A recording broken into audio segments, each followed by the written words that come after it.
Everyone, welcome to another episode of Game Pass Grab Bag Sidequest episode. A very long title.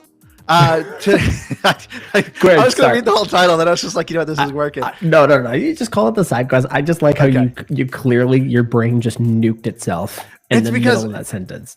I mean, you like stared at the screen like, what do I say? Well, you did a podcast before. You always get in this like muscle memory of like saying the script over and over again. And then when things are different, you're like, what do I say here? Yeah, you just got to call it out. This is weird. It's not normal. It's not a normal episode. Yep. So SideQuest episode. I'm your hardcore gamer host, Andrew. With me joining is Aaron. I'm going to call you the noob gamer now. You should, because that's what I am. And I do want to make sure I set the precedent for everyone here, because I get roasted sometimes online for my bad takes, but I'm acknowledging their bad takes. So I hope that people just can understand that I am the noob here. I am the noob here. But yeah, we've had some people even request too that, maybe we should cover some more news or just some episodes where you just kind of talk about some things, games we've been playing, because this year has been nuts, especially when it comes to Game Pass, but video games in general, there's been a lot of heavy hitters coming out this year. So we've had some people say, hey, we should do some more talking episodes. So tell us, do you want this? Obviously we'll see on our downloads as well, but you can easily reach out to us. I will have our link to our link tree, which will bring you to everything. We, are active on our Discord. We have a Reddit going. Or if it's just simpler for you, do it on Spotify. Spotify's comment section, they've updated it now. I can reply to people. People can reply back to me. We can have a conversation on Spotify. It's great. But and not only that, other news coming up. We also will be having a website kind of being worked on right now. So it's a little bit early in development, but because I know some people asked us as well that we should have a area where people can look up our past game reviews instead of having to listen to the entire episode. They can quickly look and just see what we gave a game for a score. So we're trying to consolidate that all into a website. So hopefully you guys can see it. But yeah, so make sure you join us on our YouTube or in all our Discords and whatnot. And yeah, we record normally on Wednesdays around 8:30 EST. So you can join us in our live recordings, join the conversation with us. We always love having people and talking to people. But yeah, that's about it for the show notes. Oh, but this episode, sorry, Aaron. I was just going to say, you did a good job getting through all that housekeeping there. I know, again, this is out of your comfort zone, but you did a good job there. I just want to encourage you. That's all. But yes, so this week's episode, so me and Aaron thought we'd do a wrap up. We've obviously played a lot of games on Game Pass. Talk about Are you going to acknowledge that Keith is not here right now? No, Keith, forget Keith. People have been asking for him to go away. So. Keith is actually in the chat. Sorry, so yeah. Welcome, so Keith. Keith is going to get roasted in real time. Keith is not here. It's just me. It's just me and Andrew today.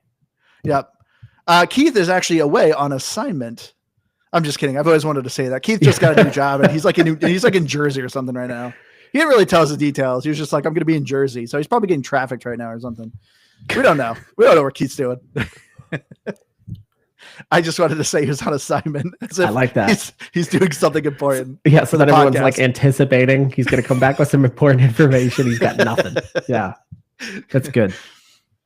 But yeah, me and Aaron want to talk about like what we thought about the games coming out this year so far. Later this week, too, is also going to be the Xbox Showcase and the Summer Game Fest. Whole bunch of games being announced. We plan on doing another episode on that, which we usually do every year, a recap. So look forward to that episode, or don't look forward to it. I'm not your mom. But we'd also talk about some gaming news. The Xbox handheld is supposedly being on hold. So it's a hold held. Yeah, because you're supposed to hold a handheld. So that makes sense. But or could it possibly be canceled? Talk about that. We also have some talk about, xCloud has expanded its gaming library, and some of our summer showcase or the Xbox Showcase predictions where we hope to see coming out in the future. But yes, Aaron, let's get into this. So we are now recording in June. So we are about halfway through the year. We have covered some banger games on Game Pass, and we've been playing some games that aren't on Game Pass. Aaron, what have you been playing? So, banner year for Game Pass right now. So congratulations to everybody that's got a Game Pass subscription, because this is probably, I think this is the year. Like, this was the year it solidified itself as 100% unquestionable. This is here. Like, this is here to stay.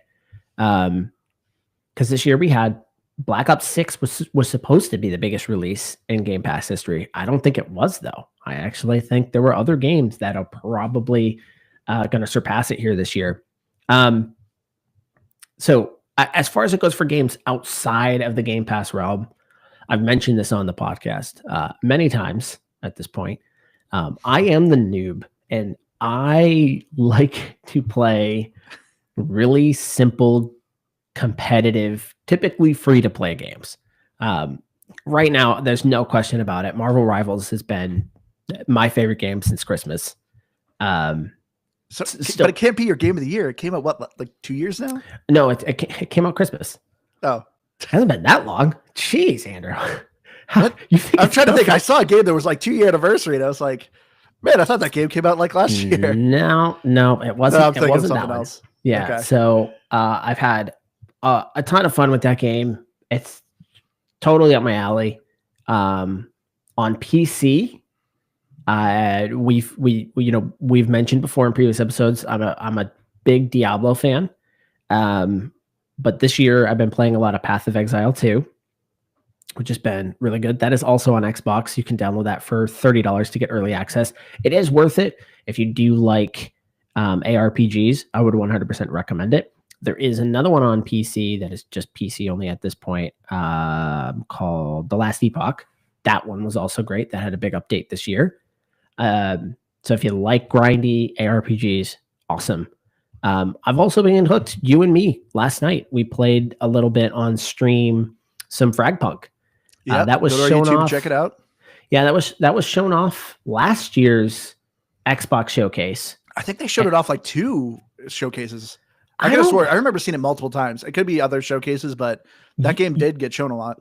You could be right. I just remember being on the Xbox showcase and being surprised at how close it was coming out. Yeah. So, and it did get delayed, but that's why I kind of I'm like, that was last year that we saw that. And I remember when it showed it, I was like, I'm into this. Like, this looks really, really cool. And it didn't have much to say about it. It was kind of just one of those flashy trailers. But if you are a fan of Valorant, but you want it to be a little bit less twitchy and a little bit more actiony, it's right up your alley. Again, so what you're looking for is less sweaty. Less sweaty. It's still got a competitive mode. I don't know. Oh yeah. But like, oh man, like I played a lot of Counter-Strike, and that game is like the epitome of like sweats. And it's also like, it's so backwards too. Cause they're like, oh, you have the AK-47, you aim at people's ankles. That's how you get a headshot. And it's like, how are you supposed to know this? Like, come on. If I have a gun, I need to shoot somebody. Like, not aim at their ankles to hit their head. I don't love that hyper twitchy tap fire, which Valorant has. So even on console, I just cannot get it. But I can get into Fragpunk. Fragpunk works for me. So I've been having a ton of fun with that. These are almost all free to play games. Yeah. So it is kind of wild to see that. And then the other one that I'm really excited for, it just launched into beta. It will launch officially on Summer Game Fest here on Friday, which is Splitgate 2. Love Splitgate 1. If you like Halo and you like Portal and you like the sliding and movement mechanics of Titanfall, that is all in this game. So if you like those games and kind of wished all those games were in one game, you can now get that through Splitgate 2. So those are kind of the ones I'm the most excited for. We played a lot of the Splitgate 1 back in the day. It's a cool story. It's literally 2 college students who I think built the game for a class. If I remember correctly, it's actually kind of a funny picture, just the 2 of them. It had a stupid name for the original version of the game. I don't even remember what it was, but it's a picture of them kind of showing off their game. And they've been able to make a studio of it. And Splitgate 1 was successful enough that they were in like Splitgate 2. So super excited for it. There's just a lot going on right now. There's a lot of really, really good games. So even just outside of Game Pass, there's plenty to play. And we also played the beta of Wildgate. Yeah, I don't know what's going to happen to Wildgate. So Wildgate is created by some ex-Blizzard developers, and you can kind of feel it. Like you can kind of feel the Overwatchness to it, the colors, the character designs. You can kind of feel a little bit of that in there. But I don't know what's going to happen to that. I'm curious as to what that's going to sell for. If it's going to be free to play, or if it's going to cost money.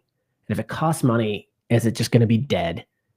So I'm a little nervous for that. It's a fun game. I think it has to get a large audience to stay alive. Yes and no. I mean, already, so people who don't know what Wildgate is, it's a little bit like Sea of Thieves in space, where you're in a crew of 4. It's a mixture of like Sea of Thieves and a battle royale. It's 5 ships, so 5 crews in a small area. You're trying to upgrade your ship in order to get an artifact that's kind of in the center-ish area of the map, but it's surrounded by dangerous hazards. You got to grab it and escape, and if you do, you win. Your ship gets blown up, you're out of the round. You're more out of the game, because it's not like there's not actual rounds. But I had a lot of fun with it. So like the fact that it's only 5 crews of, 4-person crews, it needs obviously at least a decent amount of people, but it's not like Apex or PlayerUnknown or, those Fortnite where you need hundreds of people. So it could, I think, sustain with a relatively small audience. I guess you're right. It's a smaller map. The game runs a little bit quicker. Yeah, the rounds weren't too long. I think it was like it's a little bit more like 20 minutes. I guess it's like an extraction shooter, but the problem is you don't extract with anything for like progression. Well, this is the beta, so it could change. Yeah. Yeah. You unlock new species, which all play different, though. Sure. Yeah. I think there is a progression, but if you're thinking of something like Tarkov or something like that, where you're extracting with items that you're now using in kind of a meta progression to go back in, this doesn't really do that. It resets you. So it's more about the fun you're having and trying to win more than it is, I need these items. We need to go find these items because I need them. But yeah, super, super cool idea. So I'm excited for that. I want to hear more about that. But what about you, Andrew? What else are you playing outside of just kind of what we reviewed? Oh boy. Okay, here we go. Game of the year contender. So I bought Cookie Clicker. You can't call that game of the year. That came up like 15 years ago. So yeah, this is kind of embarrassing to admit. I can't, it's not just me. Keith also bought it, so I'm also gonna throw him under the bus. This game is free on a website. It's always been free on a website. It's a Flash game. You did not need to spend money on this. Why did both of you do this? Because it has achievements, Aaron. Okay. Oh my! I had credit. Well, Keith had credit too, but like, who cares? You said that to me last night, and I thought about that, and I was like, so what if you had credit? Throwing credit away doesn't make you make this better. Okay. Well, okay. So my thoughts on Cookie Clicker, I will say, yeah, don't buy. Don't buy. Because all right. So if you're not old like us, so Cookie Clicker, I'm going to say it is definitively, it is the first idle game. If not, it's at least the first well-known and well-made idle game. It was originally a Flash game that you just played on a website. You click a giant cookie, number goes up, you buy things and you get more cookies and so on and so forth. There actually is kind of a story to the game. But as far as idle game go, this is like the worst one now because it lacks idle features. Most idle games that are free still run when you close the game down. Cookie Clicker does not. So this game is not winning, any green awards because you were burning electricity just running your Xbox here so you could get some cookies. I mean, which is also pretty meta if you know the story of the game. It's kind of meta. This is why the game worked as a web browser game. Yes, because you could literally just keep that tab open and it would run. It was just always on. It is not. How much did it cost? $5. That's too much. Yes, I agree. It was too much. I do kind of regret. I have buyer's remorse. that is a 99-cent game. I got my 5-year-old daughter to it. She's like, cookie, and she loves clicking a giant cookie. So, I mean, there you go. I spent many hours hooked on that game. I mean, again, 15 years ago, I was hooked on that game, and I remember having it up at work.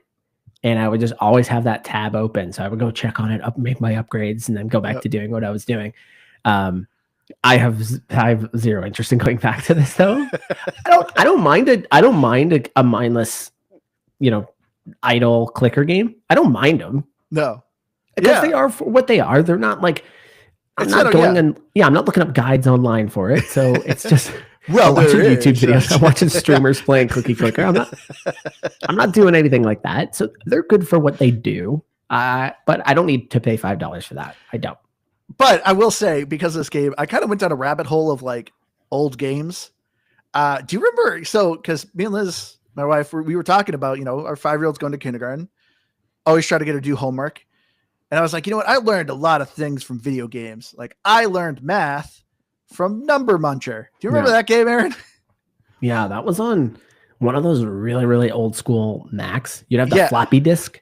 I remember Number big Munchers. old black floppy disk. I learned my prime numbers because of Number Munchers. I remember you always did primes. I always liked factors. I could always do factors. I could never do primes. But I started playing that the other day.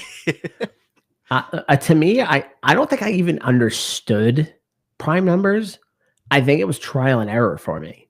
So as I was playing it, I would realize, that one didn't work. So I won't do that next time. And then I eventually just progressed and I learned my prime numbers that way, but didn't know what I was doing. Yeah, there's Keith in the chat. I forgot about that game. Remember Bots 2? So Bots 2? Was it Bots2.net? Yeah, that one was just brought up to me on Saturday. Someone reminded me of Bots 2 on Saturday. I was talking about Neopets. Neopets, man, I loved Neopets. I remember Neopets. For whatever reason, we completely missed RuneScape. Yeah. I don't know why we missed RuneScape. I am a little jealous of people that got into RuneScape. I think we were already into Diablo 2 at the time. Like, I don't think we needed RuneScape. Bots is up to Bots 4 now. It's not Bots 2 anymore. I didn't even know they made upgrades. I did not know there was a Bots 4. Yes. For anyone not knowing what Bots is, because again, you had to live through a certain period of time for this to make sense. It was basically a text-based RPG that you could go on a website and upgrade your bot, and then you fought your bot. But there really wasn't a whole lot of graphics to it. And why it was so big was because when you were in school, obviously you couldn't download games, but you could go to websites. And if those websites weren't banned at your school, you could go on there and play them. Yep. So it was really popular to play these games just because of the easy access to it, which I think was very similar to RuneScape. I think RuneScape, that's why it was also really popular. Yeah, but I prefer, as far as my actual Xbox game, the contenders go. Thanks for the rabbit hole. Yeah, thank you. You're welcome. So I just wrapped up Expedition 33. And I think I can't see this game not being my game of the year at this point. Yeah, right now, I think it's got to be for everybody. Anyone that's playing it, it's got to be. I mean, because even recorded, the other close runner-up for me was Kingdom Come Deliverance 2. Loved Kingdom Come Deliverance 1. If you guys don't know what that game is, it's a first-person RPG. The first one was on Game Pass for a while. It's kind of a simulator medieval RPG. So it's very much... have you ever tried them, Aaron? Kingdom Come Deliverance? You would probably like it because, like you said in Oblivion, you always like a game where whatever you're doing, you're improving. And that's what Kingdom Come Deliverance is. You're picking flowers. Your herbalism's going up. You're training your dog. Your hound mastery's going up. Riding your horse, that's going up. Your sword skill, your mace, depending what your weapon you're using. So the first one's very janky. The first one is very much either hate it or you love it, like me. I bought it from one of my friends because like it's usually on super sale. It's like $7 with all the DLC. I'm also a big historian nut. So like usually when a game's in like medieval times, I'm usually about that jam. So I just ate up the first one. I remember because I remember the time, Liz was pregnant with our first child when it was on Game Pass. And I was like, I hope you don't go in labor because I'm not going with you. I'm playing this game right now. That's not true. Sort of. But so all I wanted with the second one, I was like, I just want the first game, just more refined. Because the first one definitely, I think it was a Kickstarter. It was a Kickstarter. Yeah, it was a Kickstarter game. They got money, but it wasn't a ton of money. So it definitely had jank. Like its combat's not that great. The horse riding is kind of all over the place. So when it came to the second one, it's exactly what I wanted. It's the exact same game as the first one, just refined.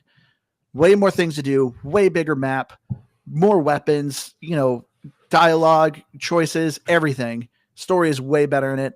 So I've been loving Kingdom Come Deliverance 2. But so then Expedition 33 came out, and I love turn-based RPGs.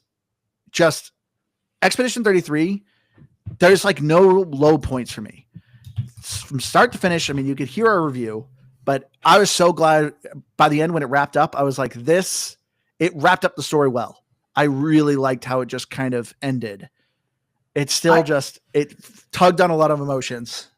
You know what? I'm really glad because I've been fed a lot of Expedition 33 content, and I want to be able to finish the game. I know I just mentioned a ton of other games that I'm playing, but I really want to finish the game, and I am really glad that no one has spoiled the ending for me yet. I've gotten bits and pieces of let me do it for you right now. No. I've gotten bits and pieces of where the story goes from where I'm at, which I don't love, but that's fine. That's the internet. That's on me. Like, I could be finishing it, but I'm playing Marvel Rivals, and I've got a sickness.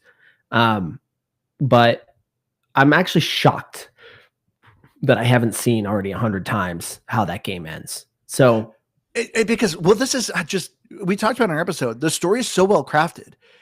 Just seeing the ending, like if I just straight up was like, it's this, it doesn't really make much sense. So it's kind of hard to kind of get things spoiled because there's 3 chapters in the game, and each time like a chapter ended, it's like it would flip things kind of, and it just leaves it just opens the story and the world, and it's like, whoa, this is nuts. So it's not like an easy game of like, oh yeah, this all takes place in somebody's fridge or something stupid. I don't know. I don't know why I just pulled that out. But it's not like that. It's just a well-crafted story of how everything's played out and how these characters develop and go through this journey. So just tell me this. So this isn't really spoiling anything. Does it leave it open for a sequel?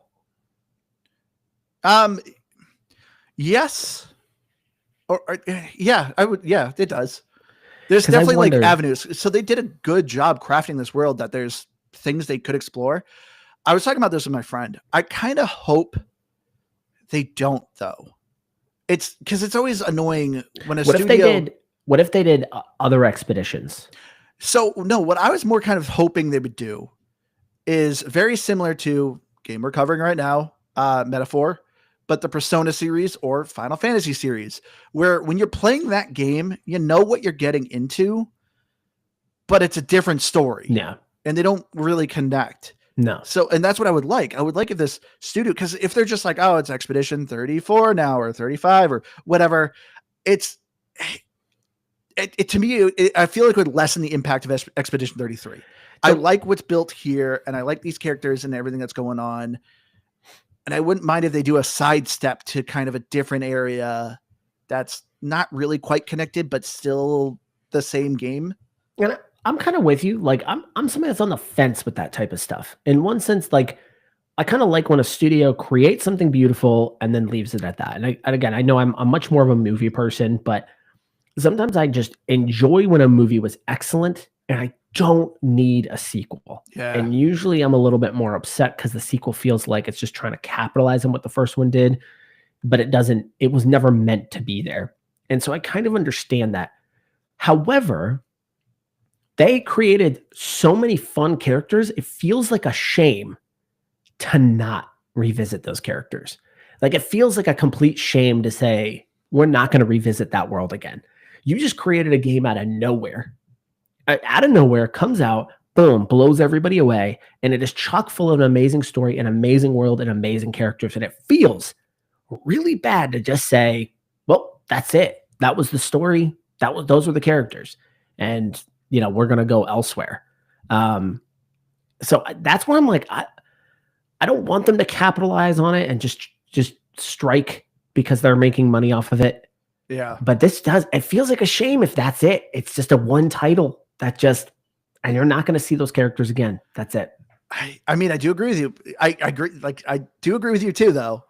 It's just, yeah. Cause like, especially too, when like games come out with DLC and it once again, it just feels like it. Cause especially too with RPGs like this, it's weird to do DLC cause it's like, it's clearly just like, not like, oh, we'd had this idea of this DLC. It's definitely like this weird thing that's kind of shoved in the side of like, yeah, when you're halfway through chapter 2, you can access that DLC where you go to this other island. And I don't know. So I think DLC when it comes to like turn-based RPGs are kind of weird. because then it's like, or what's the other option? It's end game DLC. So only if you've beaten the game, which actually I do want to mention, shows how good this game is. When I beat the game, the achievement for beating the game called The End, 13% of people have gotten that achievement. That's really high. I think the average usually of people completing a game, I remember reading this statistic, was usually like 8 to 10% of people usually finish a game. This is an RPG, and it's only been out for what, a month, 2 months now? Yeah, not a short RPG. 13% of people have completed it. That's a really high number. Yeah, because it's what, maybe 40 hours worth of gameplay? Yeah, depending how you play, because so that's a lot. Yeah, that's a lot of time for people to be for 12% or 12-13% to be getting that far. That's pretty impressive stuff. Yeah, so I would be shocked if this doesn't take Game of the Year, honestly, for a lot of people. I don't know what could beat it though. Like that's kind of what I'm thinking too. I don't know what could beat it this year. I know we've had somebody mention that for them. I know this was something that I saw on our subreddit, that for them it was Doom: The Dark Ages. And I was like, it's the third game in the series. I don't think it did enough to improve on the other two games. I don't know how you get to Game of the Year on that. But obviously this stuff is all preference. Obviously you may be the rare person who doesn't like Expedition 33 and you like first-person shooters, and that's how you get there. But even me, who does not care for those types of games, like I don't care for turn-based RPGs like at all. I like really grindy RPGs. I like loot-driven RPGs. That's not any of that. But it was such a good game. It was impossible to ignore how good that game is. Yeah. Like, it's crazy. It's like every aspect of it, the music to the end. I'm still listening to the soundtrack on Spotify. It's a really good soundtrack. But yeah, besides that, I've been playing with you some Marvel Rivals still. I wrapped up Doom: The Dark Ages. I did that on our episode. Yeah, Doom: The Dark Ages. It was good. Just I was expecting a bit more, which is just kind of disappointing. But yeah, if you are just joining us and haven't really listened to other episodes, I'm gonna make some other quick mentions. Check out South of Midnight. South of Midnight was possibly a contender, and I would still honestly give it an honorable mention. I really like South of Midnight. But it's just it definitely wouldn't outdo Expedition 33 for me. No, it was really bad timing for South of Midnight. And it's not like anybody could have prepared for that. Nobody could have prepared for Expedition 33 being as good as it is. I thought it was going to be a very niche title. I honestly thought it was going to be very niche, and that's what it was going to be. But South of Midnight just got dwarfed literally 2 weeks later. By just kind of a massive game hitting Game Pass. But South of Midnight is really, really good. Graphics are great on that game. The stop animation and crafting that went into that is gorgeous. At that point, it was the best soundtrack that I had heard in a long time. But again, immediately dwarfed just a couple weeks later. But I loved South of Midnight. I was, again, a very, very pleasant surprise for me. I think that was kind of something I said on the episode, that this was a big shock for me. I thought it looked okay on previous Xbox showcases, but whatever. And I loved it. And then it was just 2 weeks later again, we got to Expedition 33. I'm like, well, never mind. This would surprise me even more. So, just thinking of that stretch there, you had South of Midnight, Blueprints, which again was really hot. I saw a bunch of publications say that might be Game of the Year contender. I thought that was crazy. I still think that's crazy. But just saying, in the gaming spectrum, even if it didn't resonate with me, it resonated with a lot of people. And then you had Expedition 33, and then you had Doom: The Dark Ages. Like, you just had this just stretch of games that were just huge hit. So, gosh, what a year so far. I know. And then, so finishing Expedition 33, which just hit Game Pass, is Metaphor ReFantasio, which that was a lot of people's Game of the Year last year. So playing that right now. And so this is what I was nervous. Will I like it? Do you like turn-based RPGs? No. You said you didn't. Probably not. No. So it doesn't have anything else that's going to.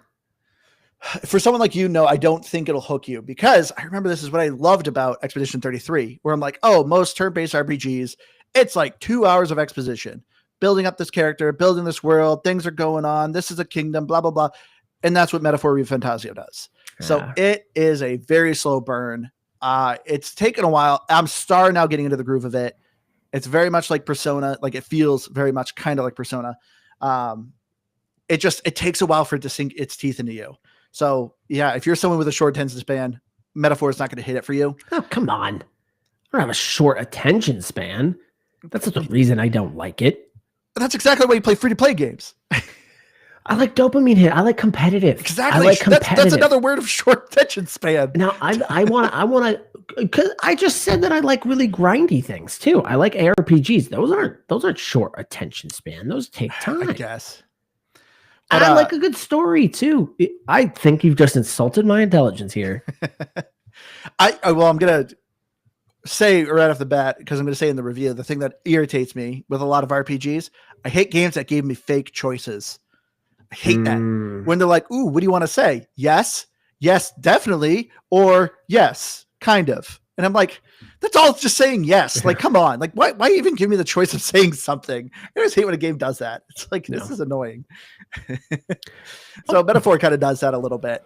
Oh, by the way, I forgot we didn't even mention Avowed kind of kicked this off too. No, I actually was going to bring that up because I know, and I got sidetracked with talking about Metaphor because Avowed I've seen some people say that's going to be their game of the year. But speaking of Avowed, Obsidian Studio, they have their other game coming out this year, very soon, coming on the showcase, Outer Worlds 2. Well, but we'll talk about that one a little bit. We'll talk about that because that's going to be a future discussion. But did you see, speaking of Avowed, did you see that they put out a roadmap for it? No, I didn't. I am kind of surprised by this. When we kind of wrapped up our review of Avowed, my impression of that game was that was the game that they made. Boom. That's kind of it. I didn't really think of this as something they were really going to come back to work on. I thought maybe they'd update a few bugs and stuff like that, but that'd be about it. Yeah. But no, they just revealed like a roadmap on a bunch of changes that they have coming for the game. And I think they've already started implementing it. I think it was like 2 years worth of changes. Jeez. That they had roadmapped out. They looked like they were kind of coming in just kind of these larger chunks, maybe like 6-month chunks. But I was kind of surprised by that. So, if you haven't checked that out, you can look that up. Just give it a quick search and you can see the Avowed roadmap. We're obviously not going to go through all of that, but I was kind of surprised to see that they were doing that. And I'm happy to see that. Yeah, I'm happy to see awesome. Because that game did need some love. It did need some. Yeah.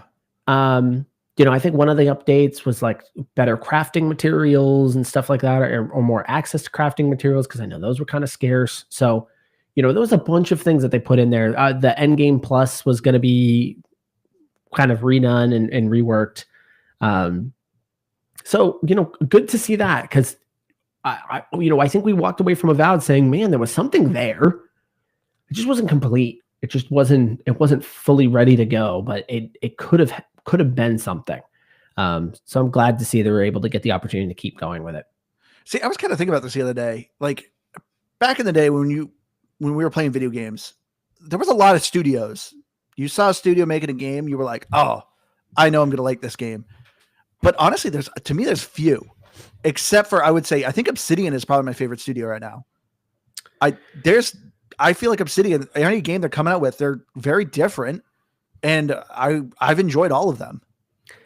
Yeah, it's tough when it comes to main studios. Yeah, because like Blizzard used to be one, but I don't care anymore. No, I just think of what Blizzard was and what they look like today.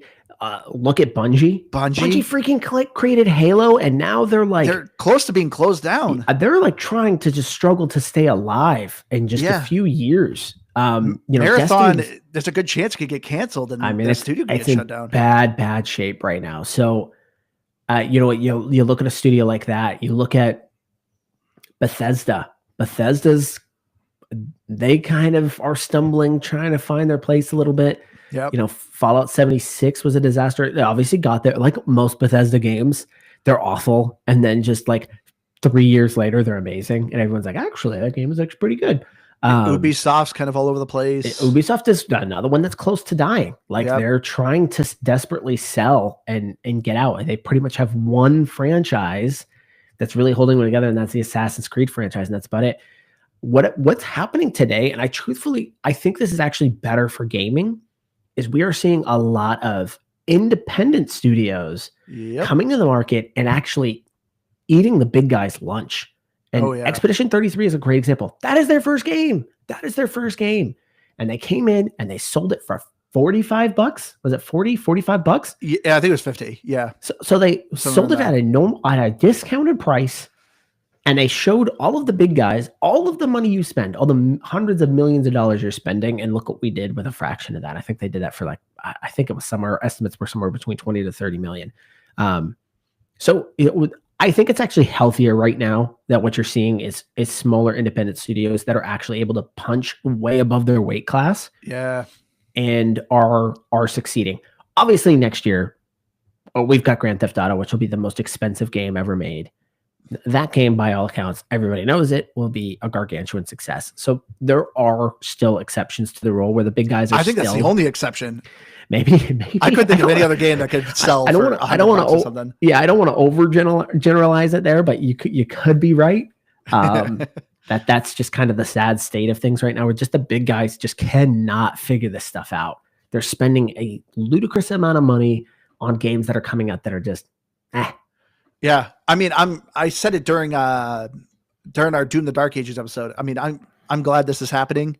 It's definitely, I think, the market healing itself. People are finally speaking with their wallets, because we were talking about how Doom wasn't really selling as well because it's a $70 game, eventually going to be $80. And these games, Oblivion Remastered, Expedition 33, are cheaper, and people are buying them because it's the other thing. Another game I was kind of looking forward to, but I'm probably going to hold off for a while, and that's Borderlands 4. Love the Borderlands series, but they won't quite say the price. And then the CEO, Randy Pitchford, he has apologized. Yes, but it was still a dumb thing to say of, if you're a true fan, you'll pay whatever the money is, kind of thing. And it's just like, that is a dumb thing to say. I'm sorry. Like, I like Borderlands, but it's going to be Borderlands. It's not going to be game changing for me. I don't want to pay $80 for that.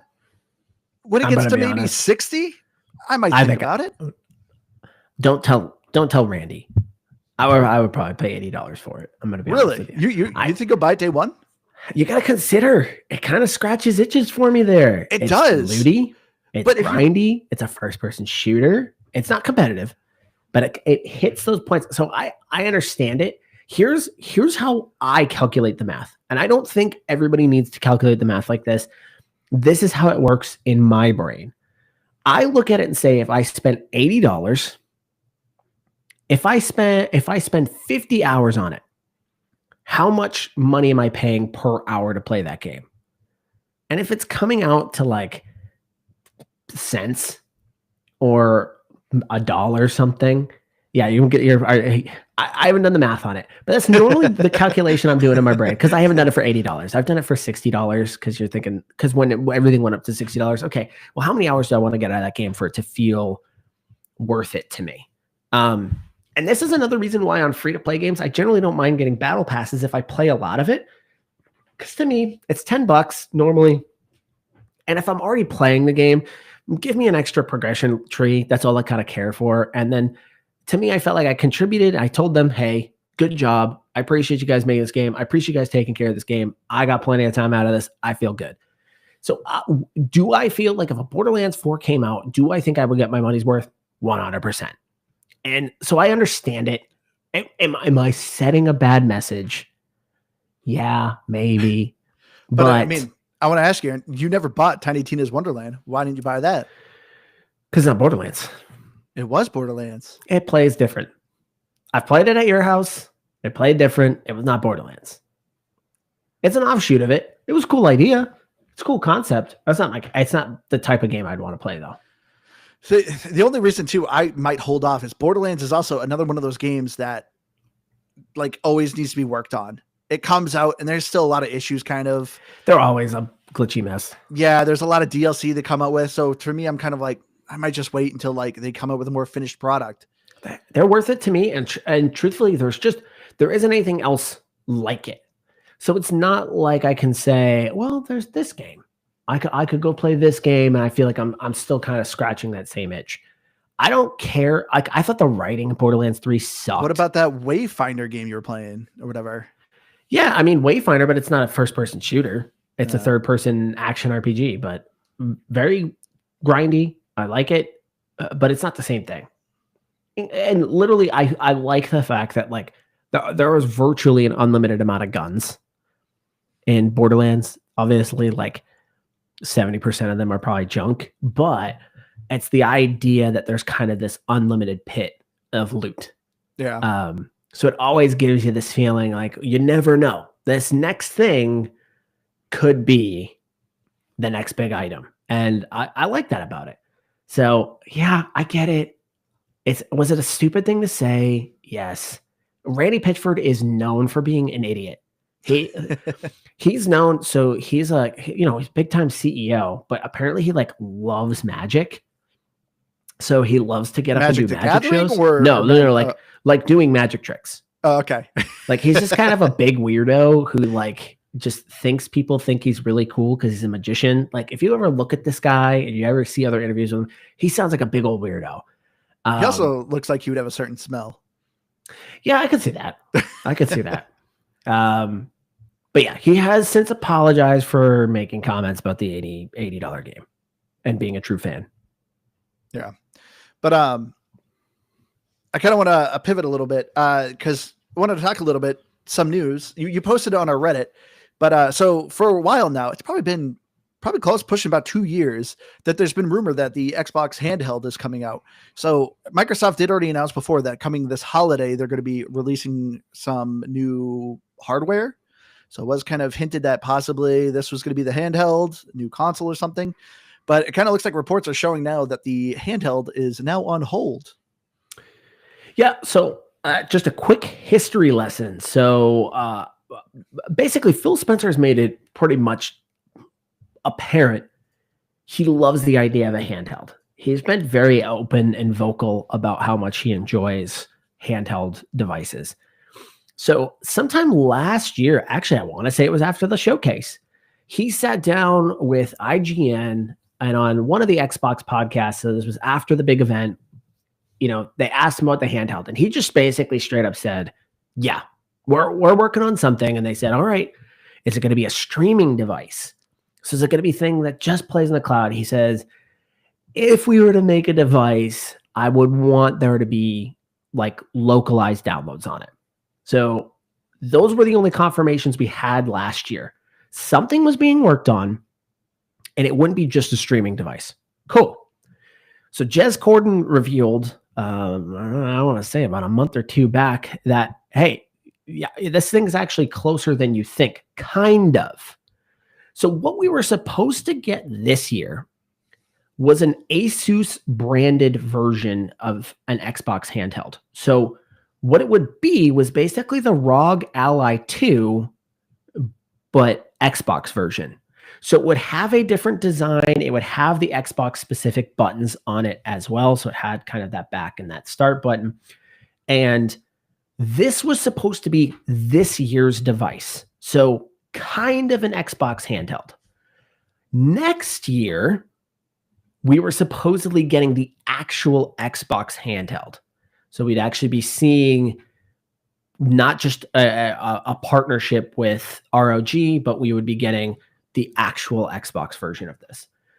Additionally, on top of it, Jez had kind of suggested, so this is all kind of speculation and rumor stuff that he's probably heard. He does have a pretty good inside scoops on this type of stuff, but it sounded like the idea is that the next Xbox would be your normal console, but then the Series S version, so the lower version, would be a handheld device, which I think is actually a smarter move.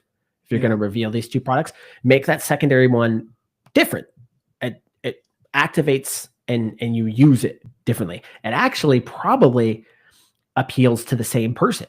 I could see the person buying both, where I wouldn't necessarily buy an S and an X. If I've got an X, I don't need an S, but maybe I need a handheld and a console. So all of this stuff being put on hold, it sounds like what the issue is right now, and this is the number one complaint. Anybody that currently has a handheld, I've got a friend who's got a ROG Ally right now, And he says, you cannot play Game Pass on it. Like, it is just not compatible. It does not work that way. And everyone says that Windows on the handhelds sucks. Yeah, specifically the Steam Deck. Everyone says you can do it, but it's like jumping through multiple hoops. Even on the ROG Ally, it was a mess. The only thing I could do was stream, because I went and held it last week because I was like, I kind of want to feel what one of these feels like. I had to stream Doom: The Dark Ages on there. So what it sounds like, at least according to rumors, so this is speculation, it's not that the devices aren't ready. The devices are fine, but the software is not ready yet. It's not ready for showtime. So the hold is much more saying they want to create a launcher that feels as good as Steam feels right now. You can pop it, click on the game, it starts right up. And right now, they're just not there. Windows was just not prepared for the handheld shift here. And Xbox clearly wants to make sure that the Xbox experience feels very good on console, feels very good on handheld. So it sounds like that's where the holdup is right now. I'm excited for this. Do you think you'll get it? I don't know. I held the ROG Ally because I wanted to see what it felt like. And I hate to say it, but I think my hands might be too small for this thing. You do have freakishly small hands. I have freakishly small hands. And so I was using it, and like the bumper and trigger, I was like, oh, this just feels really far away from where the sticks are. And I was like, I was hoping it would kind of like, I could just close my eyes and it would feel like I was holding an Xbox controller a little bit. But it didn't. So this Xbox version does have a different shape to it. So I don't know if I can make it feel right. Or you know what though? Maybe I would just play certain games on it. Maybe I just wouldn't play FPSs on it. Maybe I would just play something that's a little bit easier to just play on a handheld. I'm intrigued by the concept. I'll put it this way. What about you? So when I heard the rumor, year or two ago, I was 100% like, I don't care if this thing's $500-$600. I will buy this. Because I do a good amount of gaming on the go, either on breaks at work or, we family up north we travel to. So I was like, yeah, I would definitely do this. Now though, I don't think I would, because to me, what fits perfectly for me is I bought the X screen for the Xbox Series S. People who don't know what that is, it's about $200. It literally attaches to your Series S. It like plugs right in and folds on top of it. So it literally is like a laptop. You just pop it open and you plug it in, and that's it. You just plug in the power, because that's it. That's all you need. So it's literally a portable Xbox. And like looking at it, the only thing I would actually enjoy a handheld if it was more collapsible. But these things are so big and bulky that I'm like, it's not really convenient. It's not like something that's super easy to kind of put in a pocket. Granted, the Series S with the screen isn't either, but I could put it in a backpack just fine. No issues. It fits perfectly in a laptop bag, and I can take it wherever I'm going. And that's what I want, because I want localized. I play a good amount of stuff on xCloud. That was the other news we're going to talk about, is they expanded the xCloud library. But for me, I think the X screen works just fine. $200. I already have the Series S, so just $200 more, and now it's a portable console. It works great. Yeah, to me, another reason why I would maybe hold off on this is just maybe it's just an age thing for me. But I think of the scenarios on where I would use this. You and I are a little different in this too. When you travel, you'll bring your Xbox with you. When I travel, I never do. When I travel, I'm usually just doing travel stuff and family stuff, and I typically don't sit down to play video games when I'm traveling. Yeah, I try to avoid family, so we're very different. That's like an at-home thing for me. So to me, I would be like, all right, well then where would I use this? I guess in bed I would pop this thing up, but I don't know how often would I do that. So there is a part of me that's like, I don't know. I don't know how often I would use this thing. I think I would just be enticed by it's a shiny new thing, and I would go and get it. But that I don't know. I don't know how many scenarios where I would use this. Yeah. Because I really hope if they do it, it needs to have localized download. Oh, 100%. Like, don't get me wrong. The xCloud is awesome. I feel like it doesn't get praised enough. It's a feature that, like, there's a lot of features the Xbox has that I'm just like, we're so spoiled. One of the things I absolutely love is cloud storage. growing up, I remember like reminiscing of some stuff during gaming, and it's like, man, remember memory cards? You always had to bring a memory card just to carry your game over, but the memory card was only big enough to hold your save data for like 5 games. It was always annoying. Now, we've multiple Xboxes in the house, play my game upstairs, go downstairs, transfers my save right there. And it's like, this is so convenient. And that's how xCloud is too. Like sometimes I don't want to, like, Spray Paint Simulator came out. You know what? I just want to play a minute of that game, xCloud it, boom, boot it up, got to play it a little bit. All right. If I want to download it, I can download it. But the xCloud is expanded now to more of your own games, which doesn't get talked about enough. More of your own games, I should say, specifically on your console, which is great because storage space is very hard to come by. Games are getting bigger and bigger and bigger. Over 100 gigs is like the average now for a game. And storage is getting more expensive. Hardware is getting more expensive. So the fact that you can now just xCloud your games, which is so helpful because we're constantly playing different stuff on Game Pass. So there's so many games on my back catalog that I want to have, but it's hard to put it on my Xbox, like Baldur's Gate 3. Like that's like almost a 200 gig game.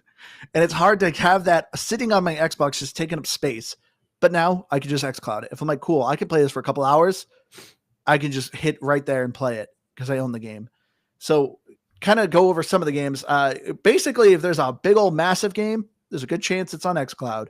But you're looking at all the Assassin's Creed game, Kingdom Come Deliverance 2, Cyberpunk's on there. Baldur's Gate 3, as I said. Atomic Heart. That was on Game Pass for a while. I actually really enjoyed that game a lot.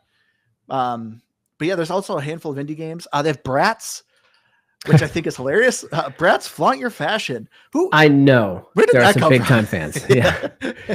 It's like a game I've never heard of. I would have never known that game existed, and somehow that's on xCloud. So thank you, Xbox. Thank you.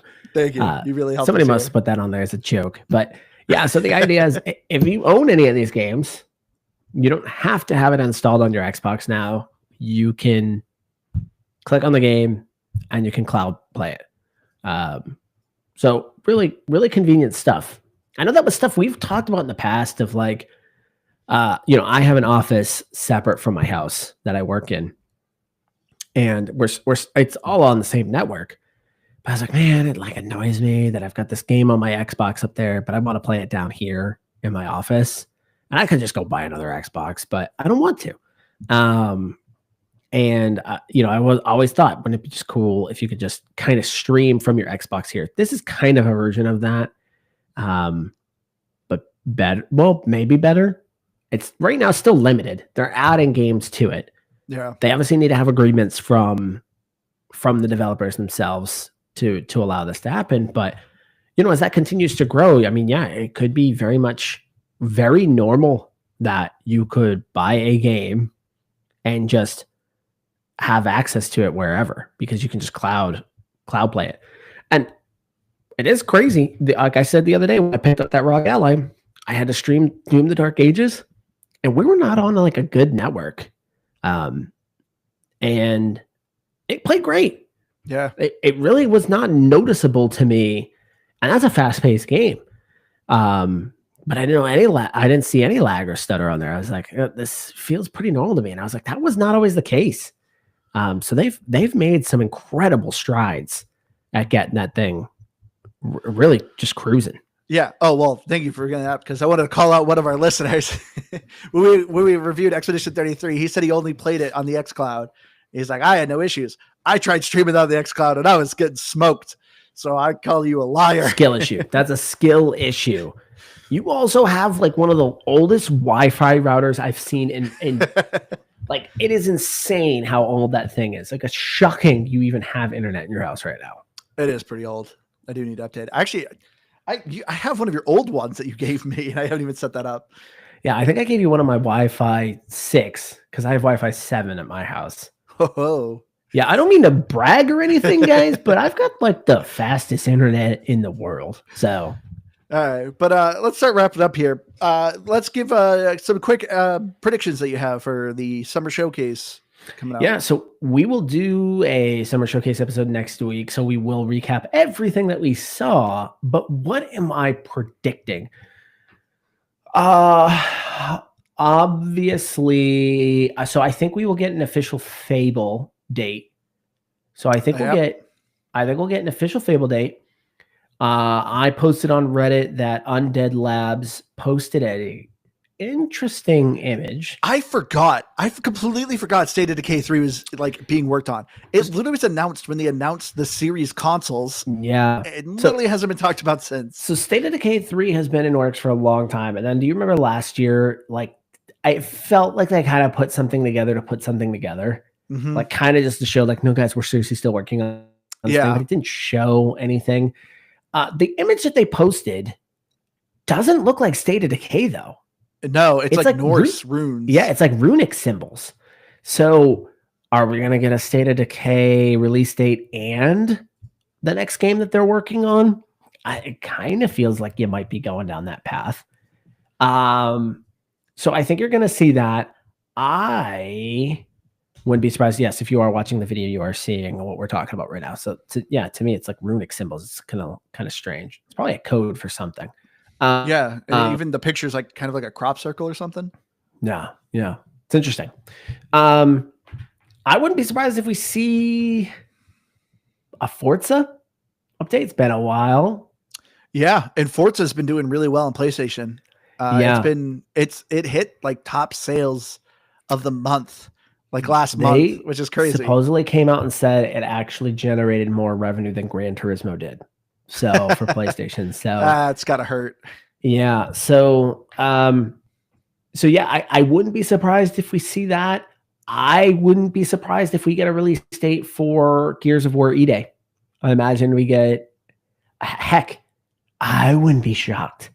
Here's gonna be like my bolt. I wouldn't be shocked if they put out a like a beta date, like a pretty up close beta date to do the multiplayer for Gears of War. I feel like Gears of War has a history of having these really kind of epic beta tests for their multiplayers. So I wouldn't be shocked if we see something like that as well. But I'm not sure if we'll see any major. Do you think we will get? I wouldn't be surprised if that once they went to Halo Studios and they showed some concepts of things that they were working on, and that's been rumored for a few years now that they've been working on a Unreal Engine 5 version of Halo, and they're getting rid of slip space. I wouldn't be surprised if you see something like that. Do you think we will get here? So not even predicting what it will be, but do you think we will get a surprise drop? No. Okay, this is what I hate. I keep wanting to say no. Like this is a beast that Microsoft created, and it always irritates me because literally every showcase now, ever since they did Hi-Fi Rush, everyone now expects a shadow drop. And anytime they don't do one, which has only been like one other time they did another one, which was like, I think last year when they did Ninja Gaiden. Wow. Which was sort of, yeah. But everyone's now always like, this showcase sucked. There was no shadow drop. And it's like, come on, people. They did it one time. They've technically, so I do want to push back on that a little bit though. They've technically been shadow dropping a lot of games. Take for instance, again, gosh, add to another list of the Oblivion remaster. Yeah. That was a shadow drop. Yeah. That wasn't announced. It was suddenly, they did an event and they said, hey, this is all the things that we've changed to it. By the way, it's available on Game Pass right now. So you could say, hey, that was a shadow drop as well. Here's the reason why I do think there'll be a shadow drop. The reason I think it'll be a smaller game, very similar to Hi-Fi Rush. They've got so many studios. And I think what Xbox needs to continue to do, obviously take your big swings, hit your tent poles, whether that's your Gears of Wars, your Halos, your Skyrims, stuff like that. Like, hit your big guys. But I think allow some of your studios to make chances on smaller things. Fun stuff comes out of that. Fun, unexpected stuff comes out of that. Allow them to take chances at those types of things. I think we're going to get something like that. I think you're going to get some. I'm going to even go a step further. I think you will get two. You will get 2 shadow drops. That's my prediction. If we were going to predict, I would say maybe Rare's new game. What was it called? Like Everwild? Do you remember that? Yeah. That was announced I think 6 years ago. Rumor is you will see Everwilds. Like that will Yeah. be there. I don't think that's going to be a shadow. I think Probably that's not, still but I think it still might be a ways away because we have not Probably. seen anything on that game. So that would be wild that they just like are like, oh yeah, here it is. I think they'd at least want to show you what that game is first before you get there. I think what you'll see is you'll see a shadow drop for a game that you haven't seen. 2 games, but they will be relatively smaller games. They won't be like large indie ones. games. Yeah, well, no, again, they've got so many studios. They've got like 20 some odd studios. So not all of those are working on massive projects. Some are working on smaller ones. Hi-Fi Rush is like a great example, right? Small game, a studio that had some pedigree, but they weren't necessarily a massive team. And they put together kind of a fun, unique little title. And there you go. I think Xbox will continue to do that. I think they'll recognize that there's a benefit in doing that type of stuff. Because what you're trying to do is get people to the Game Pass subscription service. That's what you want. And so showing something off and then just saying, hey, it's available right now, that's how you draw people to it. So I think there's some benefits to it. I think you'll see a couple. See, I hope they show Silk Song. You never played Hollow Knight, did you? No, but that game has been in development for... It's supposedly coming out this year because they showed it during the Nintendo showcase when they did the Switch 2. It was literally like a quick, like there it is. Like they didn't even say anything about it. It was like a quick cutscene of it. Yeah. And then next thing. So I would be, if anything, I think they'll probably show that during the summer showcase on Friday. But I thought there was talk that it was going to hit Game Pass, Silk Song, which if it is, I could see it being on the Xbox showcase, but that would be awesome. I know a lot of people have been waiting for that game. I mean, I've been waiting for it. I really liked Hollow Knight. But do you think we got a Perfect Dark release date? I would say so. It looked well. Like it looked like it was pretty good in development with that last showing of it. I know it's gone through development hell. It's gone through like multiple studios having to come in and help it, but it looked pretty solid. Like it had a good solid chunk of a gameplay. I wouldn't be surprised. It's never going to show there. I think we'd get a release date. I think you get a release year. I think they say next year. Possibly. And then I will almost bet money if they do that, if they just give a year, that's getting delayed. See, Xbox has been doing a better job at like being more broad with the release dates, which I like. Because that's the thing. I remember back in the day of E3s and stuff, it always irritated me when they're like, hey, we're making this game. It's like 6 years down the road. And I'm like, why show me? Like why build the hype? Like, I'm not going to pre-order a game that's coming down in 6-7 years. Like, why do this? So I love when it's just very much like what we're showing you is coming out this year. Obviously, some things happen and things get delayed. That happens, but a good amount of the games still at least kind of hit their area, like their release dates. So that's generally one reason too. I like these shadow drops. I don't like to wait. Show me something. I get excited for it. Tell me it's coming out within the next week or so. I'm gonna be anticipating it. I don't care if I have to wait. Just I make sure you spread out your releases so it feels like you're getting something new at a pretty consistent basis. They've been outstanding at that. So tell me this, kind of my final question. Do you think we see anything on Skyrim or the next Elder Scrolls game? I guess not Skyrim.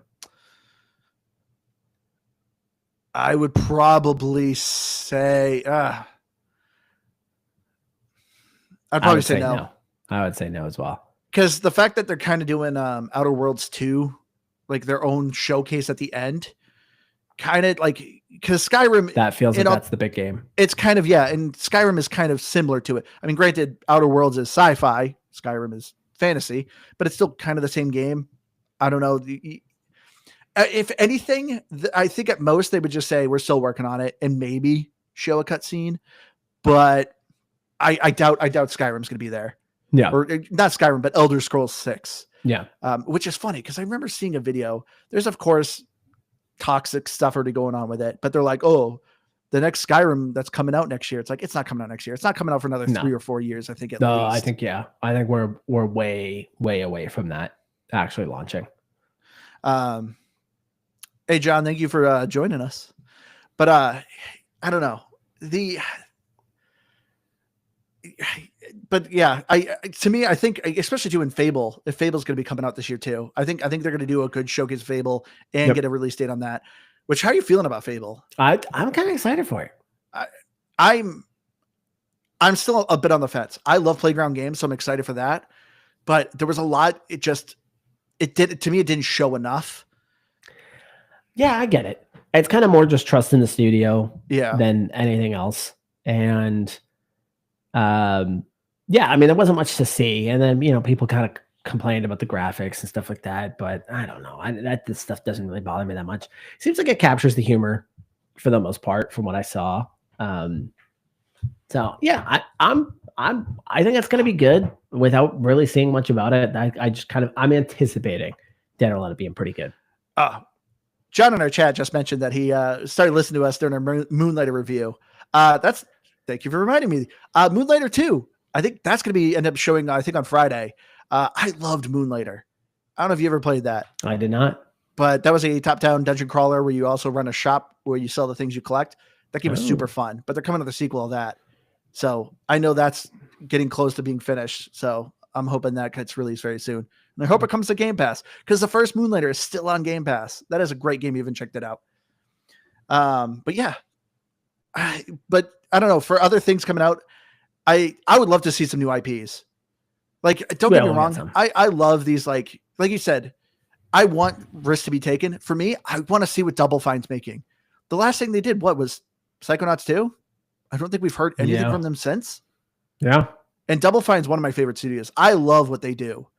Like their games can be very unique and interesting. Psychonauts 2 was a great game. I love the first one. So I really want to see what Double Fine's cooking. Because I haven't heard anything from them. Yep. But besides that, I don't know. But as far as Game Pass going though, there's still a lot coming out this year. We're going to be very active. Yeah. we have a lot we got to cover. It's still a busy year.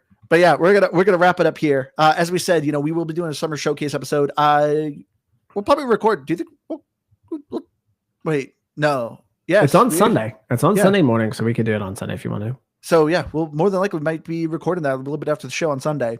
Yeah. So if you want to come join us then, hopefully come join us. We'll notify you guys in the Discord. So if you are in our Discord, we'll let you know if we're going to record on Sunday or we're going to do that on Monday. We'll see. Yeah, we try to post stuff too on our Twitter or I don't know, wherever we are, Facebook or anything, but it's always so hard. There's so many things around, so it's always hard to make announcements. Social media accounts. Yeah, we're too old, guys.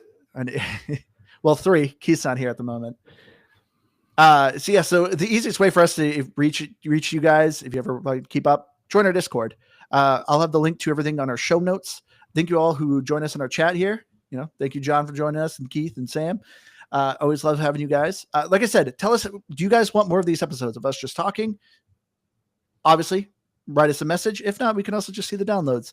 But thank you all so much for joining us. I've been your hardcore gamer, Andrew. You can find me on Xbox Live at Firebird0952.